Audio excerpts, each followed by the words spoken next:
یہ تھے قبلہ صحابہ حسین کاظمی، آپ علی پر ذرا مظفر گئے۔ اللہ تعالیٰ ان کی زندگی دراز فرمائے، ان کی زبان میں مزید تاثیر عطا فرمائے۔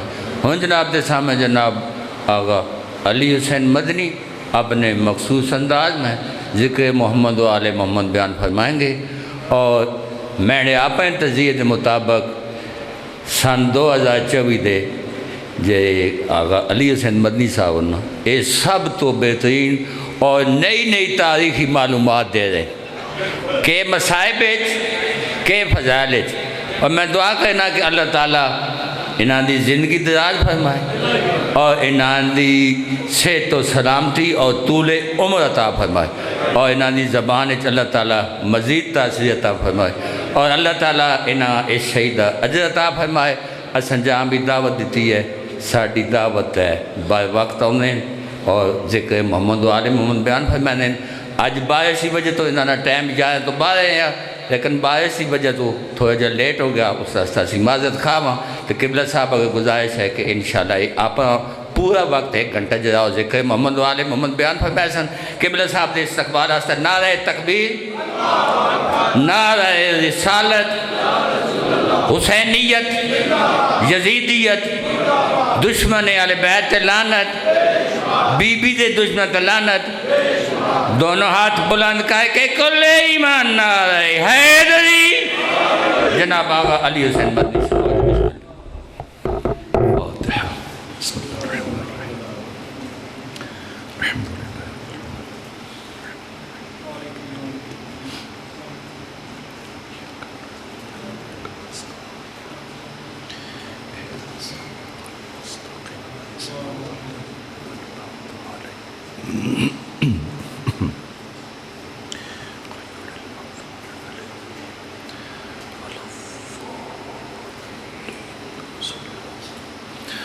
اعوذ باللہ من الشیطان الرجیم، بسم اللہ الرحمن الرحیم۔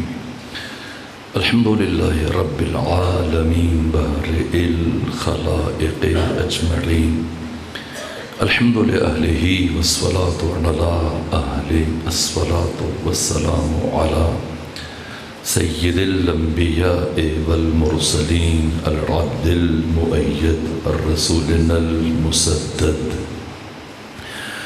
المصطفى الأمجد الحبيب الأحمد النبي الأمي المكي المدني السراج المنير الكوكب الدري صاحب الوقار والسكينة المدفون بأرض مدينة سيدنا ونبينا وشفيع ذنوبنا طبيب قلوبنا وحبيب نفوسنا ومولانا أبي القاسم محمد المصطفى صلى الله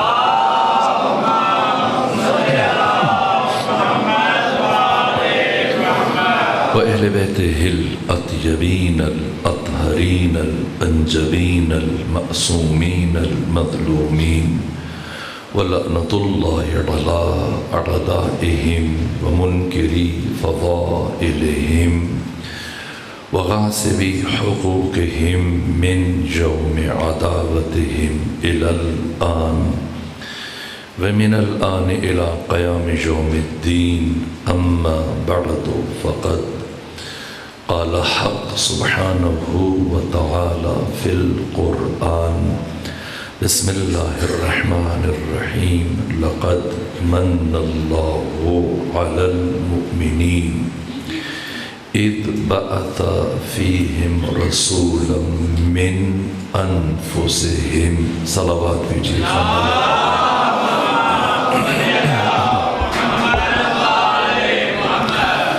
خدا سبحان کی بارگاہ میں ہزار شکر کے اس مقام پر آپ بامعرفت مومنین کی نورانی چہروں کی زیارت کا شرف حاصل ہوا۔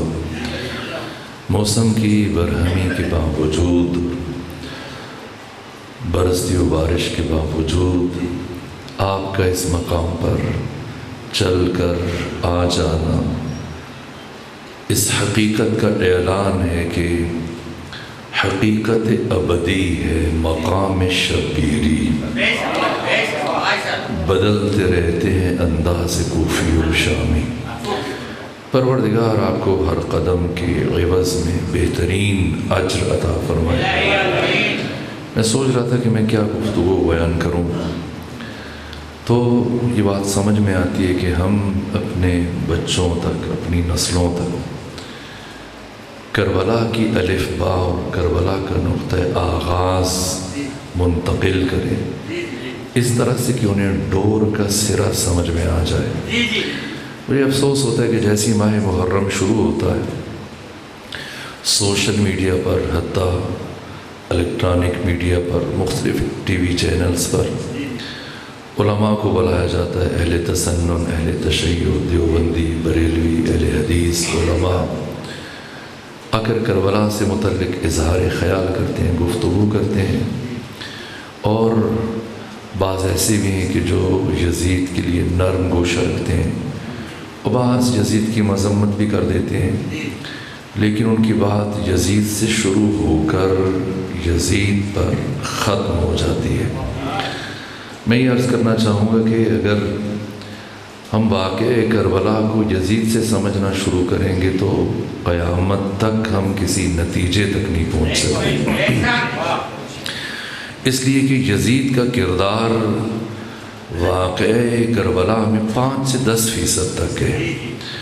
یزید نے اس خاکے میں رنگ بھرا ہے، اصل کردار خود یزید کے آباء و اجداد کا ہے، جہاں سے یہ ساری سازش چلی، جہاں یہ منصوبہ بنایا گیا۔ نقطہ آغاز یزید نہیں ہے، نقطہ آغاز امیہ ہے۔ بات صرف یزید کی نہیں ہے، بات بنو امیہ کے شجرہ خبیثہ کی ہے، جسے اسلام کے پاکیزہ گلستان میں نصب کرنے کو شامل کرنے کی اب بھی برابر کوشش کی جا رہی ہے۔ بعض نام نہاد روشن فکر وہ اپنے تعین یہ ثابت کرنے کی کوشش کرتے ہیں کہ بنو امیہ بھی تو رسول اسلام کے رشتہ دار تھے۔ نہ، ہرگز بنو امیہ کا نہ اسلام سے کوئی تعلق ہے، نہ پیغمبر گرامی اسلام سے کوئی تعلق ہے، حتیٰ ان کا قریش سے بھی کوئی تعلق نہیں ہے۔ امیہ کا تعلق قریش سے نہیں ہے، امیہ کا تعلق پیغمبر گرامی اسلام کے خاندان سے نہیں ہے، امیہ کا تعلق اولاد عبد مناف سے نہیں ہے۔ اور پڑھیے صاحب تفسیر کشاف جناب جار اللہ زمخشری، جن کی وفات 538 ہجری میں ہوئی، انہوں نے ربیع الابرار میں کیا تحریر کیا، فتوح البلدان کو اٹھا کر دیکھ لیجئے۔ امیہ یہ غلام ہے عبد الشمس کا۔ یہ جملہ عرض کروں تاکہ پھر بات آگے بڑھے۔ عبد مناف کے 2 بیٹے، ایک کا نام ہاشم ہے، ایک کا نام عبد الشمس ہے۔ پھر ہاشم کے فرزند ہیں عبد المطلب، اور عبد المطلب کے فرزند ہیں ابو طالب اور عبداللہ، اور باقی بھی فرزندان ہیں۔ عبداللہ کے فرزند ہیں ختمی مرتبت، اور ابو طالب عمران کے بیٹے ہیں علی ابن ابی طالب۔ یہ سلسلہ جناب ہاشم سے منتقل ہو رہا ہے، اور ہاشم فرزند ہیں عبد مناف کے۔ عبد مناف کے دوسرے بیٹے کا نام ہے عبد الشمس، اور یہ جو کہا جاتا ہے کہ امیہ عبد الشمس کا بیٹا ہے، نہ، یہ کسی تاریخ سے ثابت نہیں ہے۔ امیہ عبد الشمس کا غلام ہے، جسے عبد الشمس نے شام سے خریدا تھا، کیونکہ اس وقت وہ لاولد تھے، غلام خریدا، یہ بہت خدمت کرتا تھا عبد الشمس کی، تو یہ صرف بیٹا کہہ کے بلاتے تھے۔ یہ علماء اہل تسنن نے، یہاں تک کہ جار اللہ زمخشری جیسی شخصیت نے تصریح کے ساتھ بیان کیا کہ یہ غلام ہے، اور بیٹا کہہ کے بلاتے ہیں، یہاں تک کہ اگرچہ ایک طرف یہ عبد الشمس کی بہت خدمت کرتا تھا، لیکن دوسری طرف اس کے اندر کچھ ایسے نقائص تھے، ایسی خرابیاں تھیں کہ یہ عرب کا اور شام کا بدکردار ترین فرد مانا جاتا تھا۔ اور اس کے اندر ایک بری خصلت تھی، میرے لیے مشکل ہوتا ہے جتنا بھی لفظوں کو آپ کی کنایتاً بیان کروں، لیکن مجبور ہو کر کچھ حقائق بیان کرنے پڑتے ہیں تاکہ بات سمجھ میں آ جائے، کربلا کی الف بات سمجھ میں آ جائے۔ یہ امیہ، اس کا ایک کردار یہ تھا کہ یہ جو شادی شدہ خواتین تھیں ان پر یہ تجاوز کرتا تھا، اور اس بات میں یہ مشہور تھا۔ شام میں جب عبد الشمس حجاز میں تشریف لائے، واپس مکہ آئے تو اسے ساتھ لے کے آئے، لیکن امیہ نے اپنی حرکتوں کو ترک نہیں کیا، چھوڑا نہیں، اور اسی طرح سے مکہ میں آنے کے بعد بھی ایسے امور انجام دیے۔ اور جب بنو ہاشم کے علم میں اس کے یہ امور آئے تو انہوں نے اسے مارا پیٹا اور شہر مکہ سے باہر نکال دیا۔ عبد الشمس نے سفارش کی اور کہا کہ آئندہ ایسے نہیں کرے گا، تو بنو ہاشم نے 10 سال کی پابندی عائد کی۔ یہ مورخین نے لکھا کہ ٹھیک ہے، ہم تنبیہ کے طور پر 10 سال اسے مکہ کی سرزمین میں داخل نہیں ہونے دیں گے، اور اگر اس نے اپنے کردار کو بدل دیا اور تبدیلی لے آیا تو پھر یہ 10 سال کے بعد مکہ میں قدم رکھ سکتا ہے۔ یہاں تک کہ امیہ واپس شام چلا گیا، اور اب سنے شام میں اپنے اس نے وہی جرائم کا ارتکاب کرتا رہا، اور ان جرائم میں سے ایک جرم یہ تھا کہ اس نے کسی شوہردار خاتون سے ناجائز مراسم قائم کیے، تعلقات قائم کیے، اور اس سے ایک بیٹا پیدا ہو، بچہ پیدا ہو اس کے شوہر کے گھر میں۔ اور جب اسے اطلاع ملی کہ اس طرح اس خاتون کے یہاں بچہ پیدا ہوا تو اس نے انتہائی جرأت اور جسارت کا مظاہرہ کیا اور اس کے گھر جا پہنچا، کہا یہ میرا بیٹا ہے، اور اسے اٹھا کر لے آیا، اس بچے کو اس کے گھر سے اٹھا کے لے آیا اور کہا کہ یہ میرا بیٹا ہے، اور اس کا نام ذکوان رکھا ہے، اور اس کی کنیت ابو عمر رکھی۔ اور جب یہ ذکوان جوان ہوا، بڑا ہوا، تو اپنی بیوی جو اس کے لیے ماں کا درجہ رکھتی اس کے عقد میں دے دی۔ بات جزید سے شروع نہیں ہوئی، اس کی زوجیت میں دی اور اس سے شادی کروا دی، اور پھر بیٹا پیدا ہوا جس کا نام ابو معیط رکھا گیا، اور پھر ابو معیط کا بیٹا پیدا ہوا جس کا نام عقبہ رکھا گیا، اور پھر عقبہ کا بیٹا پیدا ہوا جس کا نام ولید رکھا گیا، اور یہ وہ ولید، یہ ناپاک جرثومہ، خود تیسری خلافت میں سے کوفے کا گورنر بنایا گیا، جس کے باقی کاموں میں سے ایک کام بھی آپ نے سنا ہوگا کہ فجر کی نماز 2 کے بجائے 4 رکعت پڑھا دی۔ اور جب اہل کوفہ نے اعتراض کیا کہ تم نے کیا کیا، تو کہا کم میں تو اور پڑھوا دو۔ جو شراب سے وضو کرتا تھا اور دن رات شراب کے نشے میں مست رہتا تھا، یہ امیہ کی نسل میں سے یہ ایک، اور اب دوسرے بیٹے کا نام کیا ہے؟ حرب کے بیٹے کا نام ہے صخر، جس کی کنیت ہے ابو سفیان، جو دادا ہے یزید کا۔ یہ دوسرا سرا ہے، اور تیسرا اس کا بیٹا ہے ابو العاص، یہ بھی امیہ کا بیٹا ہے۔ ابو العاص کے ایک بیٹے کا نام ہے حکم، ایک بیٹے کا نام ہے عفان۔ عفان سے جو اولاد چلی اب اس سے متعلق بات نہیں کر رہا۔ جو بیٹا حکم ہے، حکم کا بیٹا ہے مروان۔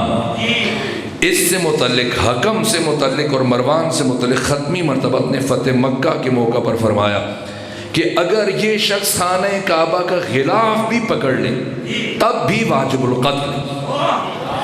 اور پھر جب یہ لوگ مدینہ میں آئے تو ختمی مرتبہ نے فرمایا کہ یہ شخص نہ میری زندگی میں مدینے کے اندر قدم رکھ سکتا ہے، نہ میرے مرنے کے بعد کسی کو اجازت ہے کہ اسے مدینے میں قدم رکھنے دے۔ یہ منفور ترین کردار، یہ منفور ترین خاندان، یہ کثیف ترین خاندان جس کا نقطہ آغاز امیہ ہے، اور یہ کردار اسی طرح سے مخفی رہا۔ امام حسین کربلا نہ جاتے، امام حسین قیام نہ فرماتے، لیکن ہوا یہ کہ تمام تر نجاستوں کا نقطہ انتہا، بنو امیہ کی تمام تر نجاستوں کا اسارہ حسین ابن علی کے جد کے منبر تک پہنچنے میں کامیاب ہو گیا، اور اب جو وہ حکومت کرے گا اس کا ہر عمل اسلام کہلائے گا۔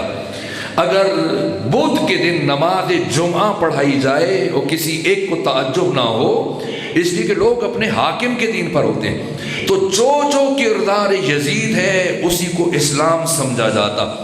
حسین ابن علی یزید کی بیعت نہ کر کے بھی خود کو بچا سکتے تھے۔ میں نے اس بات کو دوسرے مقام پر بیان کیا۔ پھر قیام کیوں فرمایا؟ اس لیے قیام فرمایا کہ اگر امام حسین قیام نہ فرماتے اور اپنے خون کے ذریعے سے بنو امیہ کے کردار بد کے گرد ایک حصار نہ کھینچتے تو یہ کردار یزید کا عمل بنو امیہ کے گھروں سے نکل کر تمام امت مسلمہ کے ہر گھر تک سرایت کر جاتا، اور آج یزید کا ہر عمل ہمارے یہاں دین سمجھ کر انجام دیا جا رہا ہوتا۔ ہر عمل یہ حسین ہے، لیکن حسین نقطہ عروج ہے، اور اس سلسلے کا نقطہ آغاز اس کا نام ہے ابو طالب عمران، وہ شخصیت کے جنہوں نے امیہ کو مکہ کی سرزمین سے نکالا تھا۔ پس کربلا کی جنگ حسین اور یزید کے درمیان لڑی نہیں گئی، اس کا نقطہ آغاز امیہ اور ابو طالب عمران ہے۔ اس کردار کو سمجھنا ہے، اس لیے لازم ہے، اور چونکہ ہماری مجالس میں محافل میں اس کردار کو اس طرح سے بیان نہیں کیا جاتا، تو میرا جی چاہ رہا ہے کہ میں اب جتنا بھی وقت ہے یہ جملے تمہیدی تھے تاکہ میں اس کردار کی عظمت کی طرف اشارہ کر سکوں کہ وہ کون ہیں جنہوں نے بنو امیہ کے خلاف اپنے جہاد کا آغاز کیا، اور کربلا کا نقطہ آغاز اور کربلا کی الف با وہ ابو طالب عمران ہے۔ آپ کا نام ابو طالب بھی ہے، آپ کا نام عمران بھی ہے، آپ کا نام عبد مناف بھی ہے۔ یہ عام الفیل سے جس سال ابرہہ نے مکہ پر حملہ کیا اس سے 35 سال پہلے دنیا میں آئے، یعنی عمر میں پیغمبر سے 35 سال بڑے ہیں حضرت ابو طالب عمران، اور 43 سال اپنے بابا عبد المطلب کے ہمراہ گزارے۔ آپ کی حیات طیبہ 88 سالوں پر مشتمل۔ یہ 88 سال آپ نے کیا کیے؟ باسط بھائی ایک صلوات بھیجیے خاندان فاطمہ۔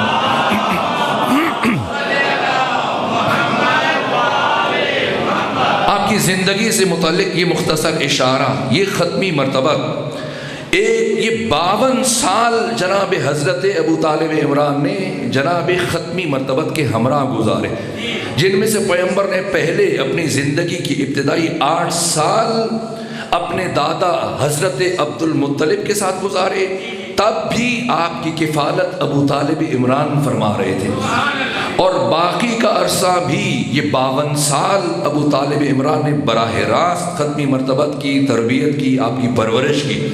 کون ہے ابو طالب عمران؟ کیا شرف ہے، کیا مقام ہے، کیا عزت ہے؟ یہاں تک کہ ابتدائی جملہ عرض کروں جو آئے مجیدہ میں نے آپ کے سامنے پڑھی، جس میں قرآن فرما رہے کہ لقد من اللہ علی المؤمنین، اللہ نے مومنوں پر یہ احسان کیا، اذ بعث فیہم رسولا، کہ ان میں ایک رسول کو مبعوث فرمایا۔ عجیب ہے، آپ نماز جمعہ پڑھتے ہیں یا پڑھی جاتی ہے، ہر ہفتے میں کم سے کم ایک دفعہ سورہ جمعہ کی تلاوت کرتے ہیں، سنتے ہیں۔ یہ آیت تو مانوس ہوگی کہ هو الذی بعث فی الامیین رسولا، یہ سورہ جمعہ ہے جس میں خدا فرما رہا ہے وہ ہے کہ جس نے امیین میں، جہلا میں ایک رسول بھیجا جو کچھ نہیں جانتے تھے۔ یہ کہاں فرمایا؟ سورہ جمعہ میں۔ اور پھر سورہ آل عمران میں کیا ارشاد فرمایا کہ لقد من اللہ، یہاں بھی بعثت بیان ہو رہی ہے، وہاں بھی بعثت بیان ہو رہی ہے، یہاں بھی فلسفہ ارسال نور مصطفیٰ کو بیان کیا جا رہا ہے، وہاں بھی ختمی مرتبت کی رسالت کے ہدف کو بیان کیا جا رہا ہے۔ لیکن یہاں کیا لفظ ہیں؟ جب میری اور آپ کی بات ہو رہی ہے، جب اہل حجاز کی بات ہو رہی ہے، جب اہل مکہ کی بات ہو رہی ہے، لیکن سورہ مبارکہ آل عمران میں کیا فرمایا؟ لقد من اللہ علی المؤمنین، اللہ نے مومنوں پر یہ احسان فرمایا. یہاں فرمایا امیین میں ایک رسول بھیجا. وہاں آل عمران میں فرمایا اللہ نے مومنوں پر یہ احسان فرمایا. کیا اذ بعثا کہ ان میں مبعوث کیا رسول. وہاں سورہ مبارکہ جمعہ میں وہ لفظ نہیں کہا منہم، لیکن یہاں فرمایا من انفسہم، انہی جیسا، انہی میں سے انہی جیسا ایک رسول بھیجا. یہ مومن کب بنتا ہے انسان؟ بعثت سے پہلے یا بعثت کے بعد؟ جب رسول آئیں گے، تبلیغ کریں گے، تب مسلمان بنائیں گے، تب مومن بنائیں گے. تو پھر وہ مومن کون ہے جن کے لیے خدا فرما رہا ہے کہ اللہ نے مومنوں میں ایک رسول بھیجا؟ یعنی رسول کی بعثت سے پہلے وہ مومن تھے. آپ ڈھونڈیں، تلاش کریں وہ کون سے مومن ہیں، اس لیے کہ ایک کی بات نہیں ہو رہی، اور عربی میں دو کے لیے تثنیہ کسی گئے، اور پروردگار مومنین کہہ دیتا. یہاں کا مومنین یعنی کم از کم 3 مومن ہیں، کم سے کم 3 مومن. آپ ڈھونڈیں اور تلاش کریں، اگر مل جائیں تو ہمیں بتائیں کہ وہ مومن کون ہیں کہ جن میں اللہ نے اپنے رسول کو مبعوث کیا. اور اگر آپ کو ڈھونڈنے کے باوجود نہ ملے تو پھر ہمارے پاس آئیں، ہم بتائیں. پہلے مومن کا نام ہے ابو طالب عمران، دوسرے مومن کا نام ہے علی ابن ابی طالب، اور تیسری ہستی کا نام ہے خدیجہ بنت خویلد سلام اللہ علیہ، جن سے متعلق پروردگار فرما رہے کہ ان پر احسان کیا کہ ان میں انہی جیسا رسول بھیجا ہے، انہی جیسا. آج دنیا کہتی ہم جیسے تھے، ہم جیسے تھے. تعجب ہے، قرآن نے تو کسی کو نہیں کہا، کسی کے لیے نہیں کہا، ہاں ان کے لیے کہا ہے ان جیسا. کن کے لیے؟ ابو طالب کے لیے، علی کے لیے، خدیجہ کے لیے، ان کے لیے فرمایا کہ محمد ان جیسا ہے. تو قرآن جن کے لیے فرما رہا ہے کہ محمد ان جیسا ہے، وہ تو کہہ رہے ہیں انا عبد من عبید محمد، کہ ہم محمد کے غلاموں میں سے غلام ہیں جنہیں اللہ ان جیسا کہہ رہا ہے. وہ برابری کا دعویٰ نہیں کر رہے، وہ غلامی کی بات کر رہے ہیں. تو پھر ہم جیسا کوئی کس طرح سے برابری کی بات کر سکتا ہے؟ یہ ابو یہ شرف ہے، یہ عزت ہے جسے قرآن بیان کر رہا ہے. اور کن لفظوں کے ساتھ پروردگار بار بار قرآن میں ذکر ابو طالب عمران کر رہا ہے. کس طرح سے پروردگار عمل ابو طالب عمران کو اپنا عمل کہہ رہا ہے. کوئی بھی ذات اپنے وجود میں 3 جہتیں رکھتی، ایک ذات ہے، ایک صفات ہے، ایک افعال ہے. تو جس طرح سے ذات ختمی مرتبت استاد آیت اللہ حسن زادہ عاملی فرماتے ہیں کہ ایک ذات مصطفیٰ ہے، ایک افعال مصطفیٰ ہے، ایک صفات مصطفیٰ ہیں. تو اللہ نے جناب خدیجہ کو صفات مصطفیٰ کا مظہر قرار دیا، ابو طالب عمران کو افعال مصطفیٰ کا مظہر قرار دیا، اور علی ابن ابی طالب کو ذات مصطفیٰ کا مظہر قرار دیا. وہ ابو طالب جن کے عمل کو پروردگار اپنا عمل کہہ رہا ہے کہ ہم نے پرورش کی، خدا نے پرورش کی، لیکن کس سے منتخب کیا؟ ابو طالب عمران. اور کس طرح سے عزت ابو طالب عمران کے لیے پروردگار قرآن میں قسمیں اٹھا رہے ہیں. 118 قسمیں ہیں قرآن مجید میں، لیکن کن لفظوں کے ساتھ پروردگار تمجید بیان کر رہا ہے؟ انفسہم، من انفسہم، جنہیں اللہ قرآن میں رسول جیسا قرار دے رہا ہے. اب دوسرے مرحلے پر سورہ مبارکہ بلد میں کن لفظوں کے ساتھ اکرام ابو طالب عمران کو بیان کیا. یہاں تک کہ بیان فرمایا کہ لا اقسم بہذا البلد، میں کبھی شہر مکہ کی قسم نہ اٹھاتا. کیوں اٹھاؤں؟ اس لیے کہ یہاں بت رہتے نا، اس لیے اٹھا رہا ہوں. وَأَنْتَ حِلٌّ بِهَذَا الْبَلَدِ، اس لیے کہ اے میرے مصطفیٰ آپ یہاں رہتے ہیں، زندگی گزارتے ہیں، چلتے ہیں، سانس لیتے ہیں. تو پیغمبر تو مدینے میں بھی رہے، پھر اللہ مدینے کی قسم کیوں نہیں اٹھا رہا؟ اس لیے کہ صرف پیغمبر کی وجہ سے اللہ قسم نہیں اٹھا رہا ہے، بلکہ 2 اور ہستیاں بھی ہیں کہ جب وہ پیغمبر کے ساتھ آ کر ایک صف میں کھڑی ہوتی ہیں تو اللہ ان تین کی وجہ سے شہر مکہ کی قسم اٹھا رہے. کون ہے؟ خدا خود فرما رہا ہے. یہ کوئی حدیث نہیں کہ کہہ دے کوئی کہ غیر معتبر ہے. اگر جو ابو طالب عمران کی ایمان کی بات کرتا ہے، ایمان ابو طالب میں گفتگو کرنا یہ خود جسارت ہے، یہ خود گستاخی ہے. ایمان ابو طالب ہم جیسوں کی گفتگو سے بہت مابرا بالاتر ہے. ابو طالب عمران کا شرف کیا ہے کہ پروردگار اسی صف میں سورہ آل عمران میں من انفسہم کا ہے، اور یہاں پر سورہ بلد میں ان لفظوں کے ساتھ تکریم ابو طالب عمران کو بیان کر رہا ہے کہ لا اقسم بہذا البلد، میں کبھی اس شہر مکہ کی قسم نہ اٹھاتا. وانت حل بہذا البلد، اس لیے اٹھا رہا ہوں کہ میرے مصطفیٰ آپ یہاں رہتے ہیں، زندگی گزارتے ہیں. صرف آپ نہ، ووالدین وما ولد، ایک باپ اور اس کا بیٹا. کون سا باپ ہے؟ کون سا بیٹا ہے؟ کیا ابو لہب اور اس کا بیٹا، یا ابو جہل اور اس کا بیٹا، یا ابو سفیان اور اس کا بیٹا؟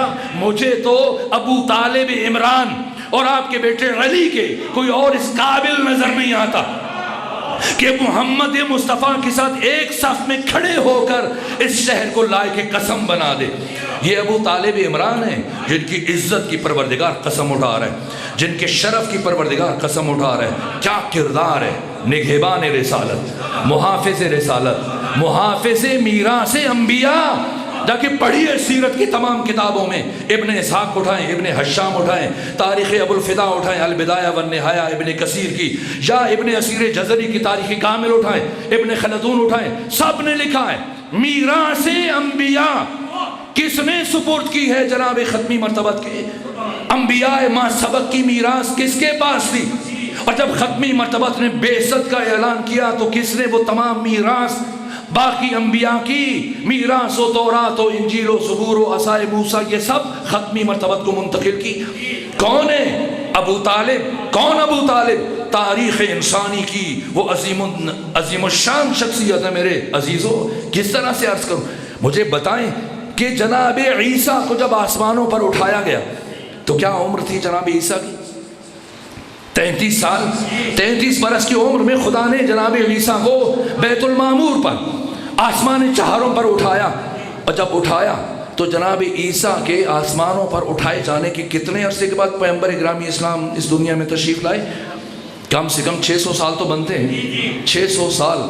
اور اب یہ اصول کافی کتب اربع میں سے سب سے وہ کتاب جو مقدم ہے، اصول کافی، ابو جعفر یعقوب کلینی باب الحجت میں یہ حدیث لکھی کہ لولا الحجت لساخت الارض باہلها، اگر حجت خدا زمین پر نہ رہے تو زمین اپنے اہل سمیت نابود ہو جائے. ممکن نہیں کہ زمین کسی لمحے میں حجت خدا سے خالی رہ سکے. اور پھر فرمایا الحجت قبل الخلق ومع الخلق وبعد الخلق، حجت خدا مخلوق سے پہلے، ابھی مخلوق زمین پر نہیں آئی، خدا نے پہلے حجت کو بھیجا. ومع الخلق، اور حجت کے ساتھ ہے، جب تک جو مخلوق کے ساتھ ہے، جب تک مخلوق ہے حجت خدا ہو.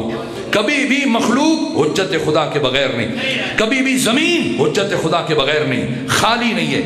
الحجت قبل الخلق ومع الخلق وبعد الخلق، مخلوق کے بعد ہے.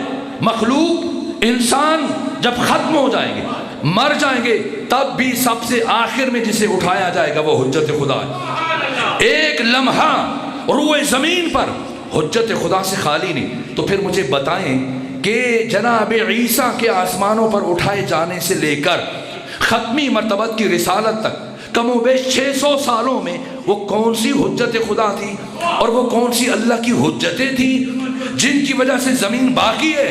ورنہ زمین کو نابود ہو جانا چاہیے. اس لیے کہ لولا الحجہ لساخت الارض باہلہا، ان حجتوں میں سے جنہیں اللہ نے روئے زمین پر قرار دیا، ایک حجت خدا کا نام ابو طالب عمران ہے. کیا شرف ہے، کیا مقام ہے کہ اللہ نے قرآن مجید میں آپ کی تعلیمات کو باقی رکھا ہے. اسلام یہ قسامت کا قانون، جا کے پڑھیے فقہ اسلامی اور جا کر پڑھیے سیرت کی تمام کتابوں میں. قسامت کا قانون پہلی مرتبہ کس نے جعل کیا؟ جب عمرو بن علقمہ قتل ہوئے تو سب کو پتا تھا قاتل کون ہے، لیکن اب گواہیاں مکمل نہیں، نصاب شہادت مکمل نہیں ہے. یہاں ابو طالب عمران امین تہذیب انسانی، قسامت کا قانون متعارف کروایا. کہا کہ اگرچہ شواہد ہیں لیکن شہادت عدلین موجود نہیں، 2 عادل گواہ موجود نہیں، لیکن تمام شواہد اکٹھے ہیں. پہلی مرتبہ تاریخ انسانی میں قانون دیا. اور بہت باتیں، لیکن میں مثال کے طور پر، نمونے کے طور پر ایک بات عرض کروں کہ 50 افراد قسم اٹھا کے کہیں یہی قاتل ہے، یا اگر افراد کم ہیں 25 ہیں تو ہر فرد 2 مرتبہ قسم اٹھائے، اور اگر 2 ہیں تو ہر فرد 25 مرتبہ قسم اٹھائے. اس طرح سے اس مقتول کا خون رائگاں نہیں جائے گا. کس نے اس قانون کو باقی رکھا گیا؟ اسلام میں ختمی مرتبت نے آ کر اسی قانون کو اسلام کا جزو قرار دیا. یہ کون ہے؟ کیا شرف ہے؟ کیا مقام ہے؟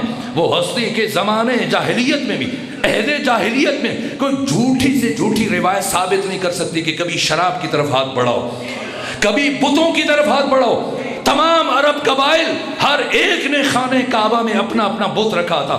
کوئی جھوٹے سے جھوٹا مورخ آ کر بتائے کہ ان تمام بتوں کے درمیان، ہر قبیلے کا اپنا بت تھا، لیکن ان بتوں کے درمیان کہیں ابو طالب عمران کے قبیلے کا کوئی بت نظر آ جائے. یہ ابو طالب عمران ہے جنہوں نے قدم قدم پر بچپنے سے ختمی مرتبت کے ساتھ جو محبت کی. واقعہ نصاب وفا ہے، نصاب عشق ہے. اگر ابو الفضل عباس وفا کی معراج ہے تو اس وفا کا نقطہ آغاز ابو طالب عمران ہے. ابو الفضل عباس کے جد بزرگوار ابو طالب عمران. کیا وفائیں ہیں، کس انداز سے، یہاں تک کہ جب اپنے گھر میں لے کے آ گئے باقاعدہ طور پر ختمی مرتبت کو ہر روز دسترخوان لگایا جاتا، اور آپ کے بیٹے اکٹھے ہوتے دسترخوان پر، تو اور بیٹیاں، اور اب سب بیٹھے اور کھانا لگ چکے. اور اگر کسی وجہ سے ختمی مرتبت کو تاخیر ہو جاتی آنے میں تو جناب ابو طالب عمران کا حکم یہ تھا کہ کوئی اس دسترخوان کی طرف ہاتھ نہ بڑھائے جب تک کہ میرا بھتیجا محمد مصطفیٰ نہ آ جائے. اور جب پیغمبر آتے تھے، پورا گھر ہے، زوجہ ہیں، بچے ہیں، لیکن یہ احترام ہے. ابھی تو رسالت کا اعلان نہیں ہوا، لیکن شروع دن سے انتظار ہے پیغمبر ہاتھ بڑھائیں تاکہ کھانا شروع کیا جا سکے. دودھ کا ایک پیالہ رکھا جاتا تھا، اور جناب ابو طالب عمران فرماتے تھے کہ پہلے آپ پی لیجیے، پھر سب کو پورا ہو جائے گا. اور جب آپ پیتے ہو باقی سب بعد میں پیتے رہتے. اور جناب ابو طالب عمران کہتے، اے میرے بھتیجے، اے محمد مصطفیٰ، انکا انت لمبارک، بتحقیق آپ مبارک ہیں، بتحقیق آپ بابرکت ہیں. کتنے سال کھانا کھایا؟ 50 سال. ابو طالب عمران کے دسترخوان سے پیغمبر نے کتنے سال کھانا کھایا؟ کم سے کم 50 سال. اب جا کے سیرت کی کتابوں میں یہ واقعہ دیکھیے گا، جب پیغمبر مکہ سے مدینہ تشریف لے کر گئے اور انصار قریش، انصار مدینہ، یہ دن میں پہلے 6 مہینے انصار میں سے ہر ایک نے اپنی باریاں رکھی ہوئی تھی. ہر روز انصار میں سے ایک پیغمبر کو گھر کھانے پہ بلاتا اور پیغمبر اس کے یہاں کھانے کے لیے تشریف لے کے جاتے اپنے چند مخصوص ساتھیوں کے ہمراہ. اور ایک دن ختمی مرتبت کے ایک جوان صحابی جن کا نام ہے زید بن حسام، انہوں نے کھانا تیار کیا. اور عشق مصطفیٰ میں، محبت مصطفیٰ میں سیرت نگاروں نے لکھا کہ ان کے پاس ایک ہی گوسفند تھا، اور انہوں نے وہ گوسفند پیغمبر گرامی اسلام کے لیے ذبح کروایا، اور وہ پورا بھون کر انگاروں پہ تیار کر کے خوبصورت طریقے سے دسترخوان پر سجا دیا. اور جب پیغمبر تشریف لائے اپنے ساتھیوں کے ہمراہ، مولا متقیان بھی بیٹھے تھے، دسترخوان لگا ہے، کھانا لگ چکا ہے، اور زید بن حسام نے عرض کیا، آقا بسم اللہ کیجئے، شروع کیجئے. لیکن کھانے کی طرف ہاتھ بڑھانے سے پہلے ابو طالب عمران جناب ختمی مرتبات نے ایک مرتبہ دیکھا زید بن حسام کی طرف اور پوچھا، اے زید، اس جانور کو کس نے ذبح کیا؟ اس گوسفند کو کس نے ذبح کیا؟ یہ نہیں پوچھا یہ کس کا ہے، کہاں سے لائے ہو، کسی اور کا تو نہیں پکڑ لیا؟ نہ، ذبح کا پوچھا. یہ نہیں پوچھا کس کا ہے، کہاں سے لائے، اس لیے کہ صحابی کا گھر ہے، اور صحابی کے گھر میں بیٹھ کے یہ نہیں پوچھا جا سکتا کہ یہ کس کا لے کے آ گیا ہو، اس لیے کہ صحابی کبھی غاصب نہیں ہو سکتا، اور جو غاصب ہوتا ہے وہ کبھی صحابی نہیں ہو سکتا. اس لیے پیغمبر نے یہ نہیں پوچھا کہ کہاں سے آیا، کس کا لایا، نہ پوچھا ذبح کس نے کیا. عرض کیا جناب زید نے کہ آقا مجھے پتا ہے کہ جانور کیسے ذبح کیا جاتا ہے، میں نے سیکھا ہوا ہے، لیکن چونکہ میں رقیق القلب ہوں، نرم دل ہوں، ہمت نہیں پڑتی کہ میں خود جانور کو ذبح کروں، اس لیے میں اس گوسفند کو اپنے ایک ہمسائے کے پاس لے کر گیا اور اس سے کہا کہ تم ذبح کرو۔ اس نے ذبح کیا اور میں نے خود بنایا، میں نے اپنے گھر میں تیار کروایا۔ پیغمبر نے اگلا سوال پوچھا، فرمایا اے زید کیا تمہارا وہ ہمسایہ جس نے اس گوسفند کو ذبح کیا مسلمان تھا؟ ایک مرتبہ پریشان ہوئے زید ابن حزام، عرض کیا نہیں یا رسول اللہ اہل کتاب تھا، مسلمان نہیں تھا۔ یہ سنا پیغمبر اٹھے، سورہ مبارکہ انعام کی آیات تلاوت کرتے ہوئے کہ اللہ نے ایک مسلمان پر غیر مسلم کے ذبیحہ کو حرام کرا دیا۔ گھر کس کا ہے؟ صحابی کا۔ دسترخوان کس کا ہے؟ صحابی کا۔ گوسفند کس کا ہے؟ صحابی کا۔ پکانے والا کون ہے؟ صحابی۔ میزبان صحابی۔ اس کے باوجود ختمی مرتبہ دسترخوان سے بھوکے اٹھ کر چل پڑے اور کھانے کی طرف ہاتھ نہیں بڑھایا۔ کیوں؟ اس لیے کہ اس گوسفند کو اہل کتاب نے ذبح کیا اور ختمی مرتبہ بھوکے اٹھ کر چلے گئے اور ایک لقمے کی طرف ہاتھ نہیں بڑھایا۔ مجھے نہیں معلوم کتنا پاک، طاہر اور طیب دسترخوان ہے ابو طالب عمران کا، کہ جس دسترخوان سے پیغمبر اسلام مسلسل 50 سال تک رزق اٹھا کر تناول کرتے رہے۔ یہ ابو طالب عمران ہے، یہ ابو طالب عمران جنہوں نے ختمی مرتبت کو پہلے تجارتی سفر پر بھیجا، یہ ابو طالب عمران جنہوں نے ختمی مرتبت کے صدقے میں عربوں کو بارش برسا کے دکھائی، یہ ابو طالب عمران کہ جنہوں نے ختمی مرتبت کے خود نکاح کا خطبہ اور نکاح کا عقد پڑھا ہے۔ غیر معمولی بات ہے۔ صاحبان معرفت تشریف فرمائیں، آپ کے ہاں پیش نماز موجود ہے، عالم دین موجود ہیں، آپ کو نماز پڑھاتے ہیں، جمعہ پڑھاتے ہیں، تو کبھی جب یہاں پر نکاح پڑھایا جاتا ہو تو آپ پوچھ لیں کہ جو آپ خطبہ پڑھتے ہیں آغاز میں صیغے جاری کرنے سے پہلے کہ جو خطبہ ہے نکاح کا یہ کہاں سے پڑھ رہے ہیں، کس کتاب سے؟ یہ تحفۃ العوام میں بھی ہے، نماز جعفریہ میں بھی ہے، فقہی کتابوں میں بھی ہے۔ اگر آپ عالم دین سے سوال کریں کہ یہ پہلی مرتبہ یہ خطبہ کس نے پڑھا تھا، یہ کہاں سے پھر درج ہوا فقہی کتابوں میں، رسالوں میں، تو وہ آپ کو بتائیں گے کہ یہ خطبہ امام محمد تقی علیہ السلام نے تلاوت کیا تھا۔ تو آپ ان سے پوچھیں کہ انہوں نے کب پڑھا تھا، کس کے نکاح میں یہ خطبہ پڑھا تھا، تو پھر وہ آپ کو بتائیں گے کہ جب مامون الرشید نے اپنی بیٹی ام الفضل کا نکاح امام محمد تقی سے طے کیا تھا تو 900 علماء بیٹھے ہوئے تھے۔ یحییٰ بن اقسم جو قاضی القضات، جو چیف جسٹس ہے، جو 80 سال کا منجا ہوا محدث اور مفتی اور عالم ہے، وہ بھی موجود ہے، جو امام سے مناظرہ ہار چکا ہے۔ اسی محفل کی بات ہے، 900 علماء اور فضلاء اور دانشور، سب سے بڑھ کر خود مامون الرشید، جس سے متعلق ابن حبی العدید اور باقی بہت سارے علماء نے لکھا کہ وہ کان من کبار الفقہاء، خود بہت بڑا فقیہ تھا، یہاں تک کہ علامہ جلال الدین سیوطی جن کی وفات 911 ہجری میں ہوئی، انہوں نے بھی لکھا کہ مامون الرشید اپنے زمانے کے تمام علوم پر محیط تھا، دور اندیش تھا، بابصیرت تھا، شجاع تھا، دقیق تھا، بہادر تھا، استقامت اور سیاست کی تمام خصوصیات اس میں پائی جاتی تھی۔ بس ایک بات نے اس کے سورج کو گہنا دیا، جب اس نے خلق قرآن سے متعلق اپنا نظریہ پیش کیا تو پہلی مرتبہ لوگ اس کے مخالف ہوئے، لیکن بہت بڑا عالم تھا، فقیہ تھا، یہاں تک کہ فلسفہ یونان کا اس نے عربی زبان میں ترجمہ کروایا، خود ترجمہ کرایا، اور عربی زبان کا مطالعہ کر کے ان کتابوں کو مطالعہ کر کے فلسفے کی مہارت رکھتا تھا، حیات، ریاضی، دیگر علوم ان پر مہارت رکھتا تھا، فقہ میں، کلام میں، تفسیر میں، حدیث میں۔ وَكَانَ مِن كِبَارِ الْفُقَهَاء، اپنے زمانے کا بڑا فقیہ تھا، خود حکمران ہے، وقت کا خلیفہ ہے۔ تو امام محمد تقی کا جب نکاح کا مرحلہ آیا، اسی محفل میں جہاں ہزاروں لوگ حد نگاہ تک پھیلے ہوئے تھے، جس میں 900 علماء، مفتی اور محدث موجود ہیں، یحییٰ بن اقسم جیسا قاضی القضات موجود ہے، مامون الرشید جو خود فقیہ اور خلیفہ وقت ہے، تو ان سب کی موجودگی میں تاکہ تمام کتابوں کا مطالعہ کیجیے، امام محمد تقی کا نکاح کس نے پڑھا؟ کس نے پڑھا؟ خود امام محمد تقی نے اپنا نکاح خود پڑھا۔ خود کیوں پڑھا؟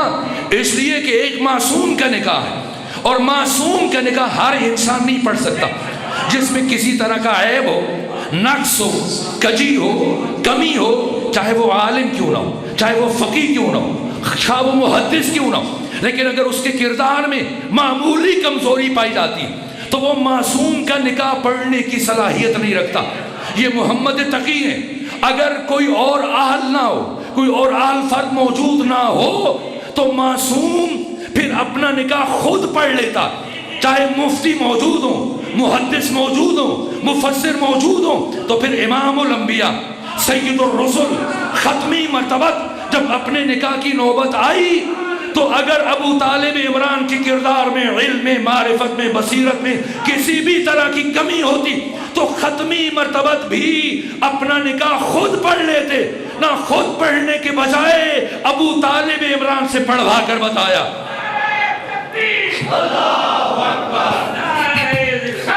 یا رسول اللہ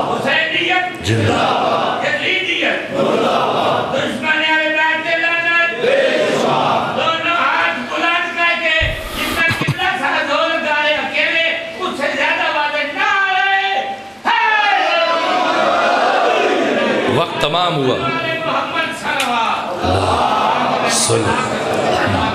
بات ادھوری رہے گی، وقت تمام ہوا۔ دو جملے اور عرض کروں تاکہ بات مکمل ہو جائے۔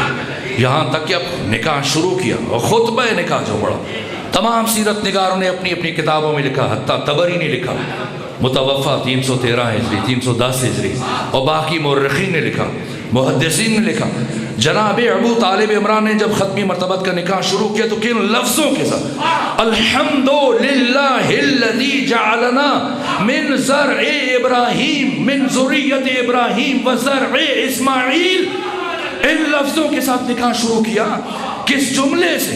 الحمدللہ الذی، ارے ابھی تو قرآن نازل نہیں ہوا، ابھی تو قرآن نازل نہیں ہوا، ابھی تو ختمی مرتبت نے اپنی بعثت کا اعلان نہیں کیا، ابھی تو نزول قرآن کا آغاز نہیں ہوا، اور ابو طالب عمران پیغمبر کے نکاح میں کیا پڑھ رہے ہیں؟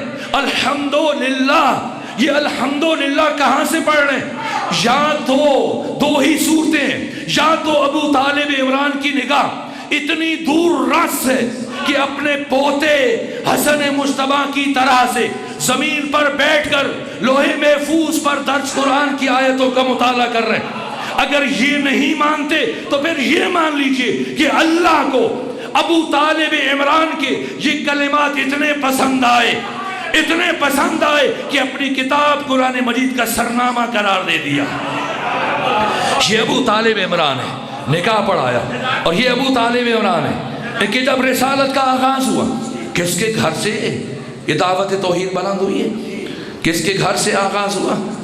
اب اگر کوئی شخص اپنے گھر میں یہاں مہرو پیروں میں مجلس کروائے، مجلس حسین برپا کروائے، تو آپ بحث کریں گے کہ یہ عزاداری کو نہیں مانتے، یہ حسین کو نہیں مانتے، کسی اور کے بارے میں شک کیا جا سکتا ہے۔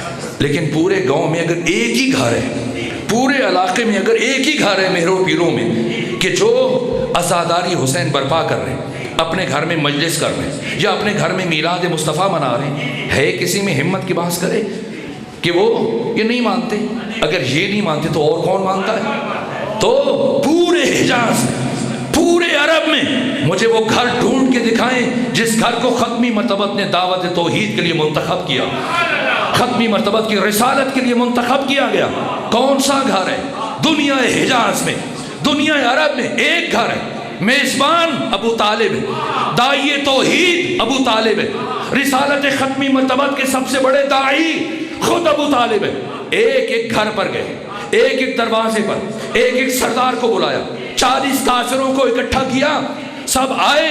کھانا بنانے والے کون ہیں؟ گھر ابو طالب کا، کھانا بنانے والے ابو طالب، کھلانے والے ابو طالب، کھانا کھلا چکے۔ آپ بھی مجلس میں نیاز بناتے لیکن مجلس کے بعد کھلاتے، تو جناب ابو طالب نے بھی مجلس کا اہتمام کیا لیکن مجلس سے پہلے نیاز کھلا دی اور کھلائی۔ تو اب جیسے ہی ختمی مرتبت اٹھے تقریر کے لیے، خطاب کے لیے، تو ابو لہب اٹھا، اور اٹھنے کے بعد یہ کہنے لگا کہ اے ابو طالب، آپ نے ہمیں گمراہ کرنے کے لیے بلایا تھا، اپنے بھتیجے کی باتیں سنانے کے لیے، یہ ہمیں ہمارے بتوں کی مخالفت کریں، ہم قطعی طور پہ نہیں سنیں۔ ہم اور سب کو اٹھایا، اٹھا کر ابو لہب لے کر چلا گیا، وہ کون ہے جس نے دوسرے دن پھر دعوت ذو العشیرہ کا اہتمام کیا، پھر کافروں کو بلایا، پھر کھانا بنایا، کھانا کھلایا، اور جب کھانا کھانے کے بعد چلے گئے تو وہ کون ہے جو تیسرے دن پھر دعوت ذو العشیرہ کا اہتمام کیا؟ بار بار بلا رہے ہیں، بار بار بلا رہے ہیں، اور ختمی مرتبہ سے کہتے کہ رہنے دیجئے، نہیں، اب بار بار بلا رہے ہیں، سب کو اکٹھا کر رہے ہیں، بار بار کھانا بنا رہے ہیں، لیکن تیسرے دن اب حجت تمام ہو رہی ہے نا، جس طرح سے جنگ خندق میں ختمی مرتبہ نے تیسری مرتبہ پوچھا تھا من لحاظ القلب، اسی طرح سے ابو طالب عمران ایک مرتبہ پہلے دن تحمل کیا، دوسرے دن تحمل کیا، برداشت کیا، لیکن تیسرے دن کھانا کھلانے کے بعد ابو طالب عمران پہلے سے ابو لہب کے قریب آ کر بیٹھے ہوئے تھے، اور اس نے حسب عادت جیسے ہی پیغمبر اٹھے خطاب کے لیے، تقریر کے لیے، یہ اٹھا اپنے مقام سے، اور جیسے ہی اٹھنے لگا اوپر بڑھنے لگا ختمی مرتبہ کے خطاب کو خراب کرنے کے لیے، ایک مرتبہ مورخین نے لکھا کہ اس محفل کے ایک گوشے سے ایک بوڑھا مجاہد اٹھا جس کی داڑھی سفید تھی، جس کے چہرے پر جلال ہاشمی تھا، جس کے چہرے پر جمال ابراہیمی تھا، جو ذریت ابراہیم سے تھا، جو نسل اسماعیل سے تھا، پورے جلال کے عالم میں اٹھا، اور اٹھنے کے بعد اپنا ایک ہاتھ ابو لہب کے گریبان میں ڈالا، اور بازوؤں کی طاقت سے ابو لہب کو زمین پر بٹھایا، اور اس کے بعد فرمایا اے ابو لہب، اب تو ابو طالب تمہیں اس جگہ سے ہلنے نہیں دے گا جب تک کہ میرا بھتیجا محمد مصطفیٰ اپنا خطاب مکمل نہ کر لے۔ اور اب ابو لہب زور لگا رہے لیکن ہمت نہیں کہ اٹھ سکے، اس لیے کہ جو شجاعت میں علی کا بھی باپ ہو اسے ابو طالب عمران کہا جاتا ہے۔ بوڑھے ابو طالب نے اس طرح سے ابو لہب کو پکڑے ہوئے کہ ابو لہب زور لگا رہے اور اٹھ نہیں پا رہا، اور اب دوسری جانب ایک مرتبہ مڑ کر اپنے بھتیجے محمد مصطفیٰ کی طرف دیکھا، اور دیکھنے کے بعد کمال ادب سے، ابھی کتنا غصہ ہے کہ چہرہ سرخ ہے، آنکھیں سرخ ہیں، اور پسینے کے قطرے زمین پر گر رہے ہیں، لیکن جیسے ہی ختمی مرتبہ کی طرف دیکھا، کیا ادب ہے، کیا معرفت ہے، کیا عشق رسول ہے، کیا وفا کی منزل ہے، کیا تہذیب بشر کا کمال ہے، کہ ایک مرتبہ ختمی مرتبہ کی طرف دیکھ کر کمال ادب سے کہتے قوم یا سیدی و مولایا، قوم یا سیدی و مولایا، اے میرے سید، اے میرے سردار، آپ کھڑے ہو جائیے، فتکلم مما تحب، اور جو جی میں آئے کہیے، وبلغ رسالت ربک، اور اپنے رب کی رسالت کی تبلیغ کیجئے۔ اس ابو لہب کو میں نے بٹھایا ہوا ہے، کون کہہ رہا ہے؟ ابو طالب۔ کسے کہہ رہے ہیں؟ پیغمبر کے لیے۔ کیا کہہ رہے ہیں؟ قوم یا سیدی و مولایا، اے میرے سید، اے میرے سردار، اے میرے مولا، اے میرے آقا۔ چچا کہہ رہے بھتیجے کو میرے سید، باپ کہہ رہے بیٹے کو میرے سردار۔ تو ابو طالب عمران رئیس کعبہ ہونے کے باوجود، سردار مکہ ہونے کے باوجود، اور سید البطحاء ہونے کے باوجود، چچا ہونے کے باوجود، باپ ہونے کے باوجود، مربی اور سرپرست ہونے کے باوجود، اپنے بھتیجے کو کافروں کے مجمع میں سید و سردار کہہ رہے ہیں۔ تو اب ہم نے احترام رسالت اور حرمت ناموس بشر کا اور حرمت ناموس رسالت کا درس مدرسہ ابو طالب سے سیکھا ہے۔ آج بڑی بڑی تنظیمیں بن گئی، بڑی بڑی تحریکیں بن گئی، حرمت رسول کے نعرے لگتے ہیں، لبیک یا رسول اللہ کے نعرے لگتے ہیں۔ اگر سیکھنا ہے احترام رسالت تو احترام رسالت کا پہلا مدرسہ، پہلا مکتب، پہلی یونیورسٹی مکتب ابو طالب عمران ہے، جو باپ ہونے کے باوجود، مربی و سرپرست ہونے کے باوجود، چچا ہونے کے باوجود، رئیس کعبہ ہونے کے باوجود، رئیس مکہ ہونے کے باوجود، کافروں کے مجمع میں اپنی گود کے پالے کو اپنا سید کہہ رہے، اپنا سردار کہہ رہے، اپنا مولا کہہ رہے، اپنا آقا کہہ رہے۔ تو ہم نے احترام رسالت مدرسہ ابو طالب سے سیکھا کہ اگر ابو طالب چچا اور باپ اور مربی اور سرپرست ہونے کے باوجود اپنے بھتیجے کو محمد مصطفیٰ کو اپنا مولا کہہ رہے، سردار کہہ رہے، تو اب ہمیں کیا حق پہنچتا ہے کہ ہم رسول کو اپنا یار کہنا شروع کر دیں، اپنا دوست کہنا شروع کر دیں؟ یہ حرمت رسول ہے، یہ حرمت رسول ہے جس کے لیے حسین شہید ہوئے، یہ حرمت رسول ہے جس کے لیے ثانی زہرا یزید جیسے شرابی کے دربار میں، وہ یزید کے جو ابو لہب کی مانند اعلان کر رہا تھا لعبت بنو ہاشم بالملک فلا خبر جاء ولا وحی نزل، کہ سب نعوذ باللہ خاکم بدہن، یہ یزید لفظ ادا کر رہا ہے کہ بنو ہاشم کا ڈھونگ تھا، کوئی نبی نہیں تھا، کوئی وحی نہیں تھی۔ کاش بدر و احد میں مرنے والے میرے آبا و اجداد زندہ ہوتے تو وہ دیکھتے کہ میں نے کس طرح سے ان کے خون کا بدلہ محمد اور علی کی بیٹیوں سے لیا۔ میرے عزیزوں، ثانی زہرا نے جو خطبہ دیا، کبھی عرض کروں گا، لیکن شام کو فتح کیا، اور ان خطبوں سے قصر خلافت کو، اس کے بعد جتنے دن یزید جیا اس کی زندگی میں لذت ختم ہو گئی، بے حقیقت زندگی جی، اور پھر 2 سے 3 سال کے بعد اس کی موت ہو گئی۔ وہ جو فاتح شام ہے، اب قیدیں تمام ہوئی، بس شام کو فتح کرنے کے بعد چونکہ وقت زیادہ گزرا، تفصیلی مسائل اب سنتے رہیں گے، میں ایک جملہ عرض کر دوں تاکہ بات مکمل ہو جائے، عبادت مکمل ہو جائے۔ صرف ایک جملہ عرض کروں، یہاں تک کہ قیدیں تمام ہوئیں اور یزید نے امام سجاد کو بلایا، کہا اے فرزند حسین، میں آپ کو آزاد کرنا چاہتا ہوں۔ امام سجاد نے فرمایا میں اپنی پھوپھی سے مشورہ کروں گا۔ وہ اس سلسلے میں کیا فرماتی، پھوپھی کے پاس آئے، امام وقت جس ہستی سے مشورہ طلب کرے اس ہستی کو زینب بنت علی کا۔ اگر آپ نے گریے کی آوازیں بلند ہوئی تو ایک جملہ اور عرض کروں۔ دیکھیں آپ بھی لوگوں سے دعا کی التماس کرتے ہیں، جب دیکھتے ہیں کہ کوئی آپ سے زیادہ نیک ہے، متقی ہے، زاہد ہے، عارف ہے، عالم ہے، آپ کہتے ہیں میرے حق میں دعا کیجیے گا۔ آپ معصومین کی زندگی اٹھا کر دیکھ لیں، کبھی کسی معصوم نے کسی بھی انسان سے کہا ہو کہ میرے حق میں دعا کرنا، کسی نے نہیں کہا۔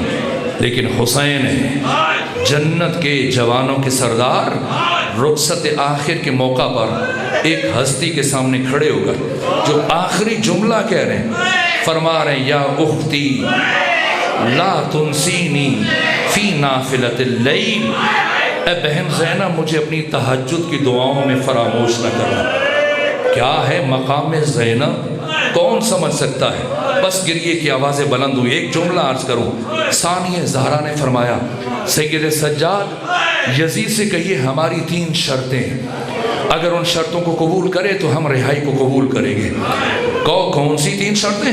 پہلی شرط یہ ہے کہ ابھی تک ہم نے جی بھر کے اپنے بھائی پر گریہ نہیں کیا، ہم شام میں مجلس حسین برپا کرنا چاہتے ہیں، مجلس عزا برپا کرنا چاہتے ہیں۔ یزید سے کہیے کہ ہمیں مجلس حسین کی اجازت دی جائے۔ اور میری دوسری شرط یہ ہے کہ ہمیں مدینہ بھیجنا چاہتا ہے تو ہم کربلا کے راستے سے مدینہ جائیں گے، پہلے اپنے بھائی حسین کا چہلم کرتے ہوئے پھر کربلا جائیں گے۔ اور تیسری شرط یہ ہے کہ جتنے بھی تبرکات اور ہمارے اموال کو کربلا میں غارت کیا گیا، کربلا میں لوٹا گیا، وہ ہمیں واپس کیے جائیں۔ امام سجاد نے یہ تینوں شرطیں یزید کے سامنے بیان کی۔ یزید نے کہا پہلی شرط بھی قبول ہے، دوسری شرط بھی قبول ہے، لیکن جو تیسری شرط ہے اس لوٹ کو میں کہاں سے اکٹھے کروں؟ کوئی کسی چیز کو لوٹ کر کہاں چلا گیا، کوئی دوسرا کہیں اور چلا گیا۔